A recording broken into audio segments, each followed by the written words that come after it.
లివరో kidney fail అయిపోయిన ఒక మహానుభావుడు చచ్చిపోయాడు పాపకి. లివర్ కిడ్నీ ఆ మహానుభావుడికి ఎందుకు ఫెయిల్ అయ్యి తెలుసా? రోజు ఒక్కొక్క ఫుల్ తాగుతుంటే ఇప్పుడు చచ్చిపోయాడు అబ్బాయి.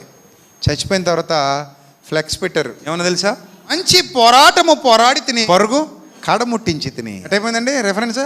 మంచి పోరాటం. ఎక్కడ పోరాడో? ప్రతిరోజు గాంధీ సాబు దగ్గర, డబ్బుల కోసమేమో పెళ్ళం దగ్గర, తిడుతున్నందుకేమో పిల్లల దగ్గర, సరికి ఇవ్వనంటున్నందుకేమో గాంధీ షాపు దగ్గర. అబ్బాబ్బాబ్బా ఎంత పోరాటం! చచ్చినోడట మంచోడట. ఆడు ఎంత పనికిమాలినోడైనా చచ్చకేమైపోతాడట లోకానికి మంచోడు. అందుకే సినిమా కవులు కూడా పోయినోళ్ళందరూ గొప్పోళ్ళు, పోయినోళ్ళందరూ మంచోళ్ళు అని పాటలు రాశారు. కాబట్టి పోయినోళ్ళు మంచోళ్ళు అంటాం కాబట్టి ఆ వచనం తగిలించేసినా మనం పెద్ద బాధపడం. మంచి పోరాడి తిని నా పరుగు కడముట్టించి తిని. సూటబుల్ కాదు. ఎవరికి సూటబుల్? ఎవరు తమ దినములను సద్వినియోగం చేసుకున్నారో, ఎవరు ప్రభు కోసం బ్రతికారు, దేవుని కొరకు బ్రతికి నిలబడి కష్టపడ్డారో వారికి ఆ వచనం ఆపాదించారు.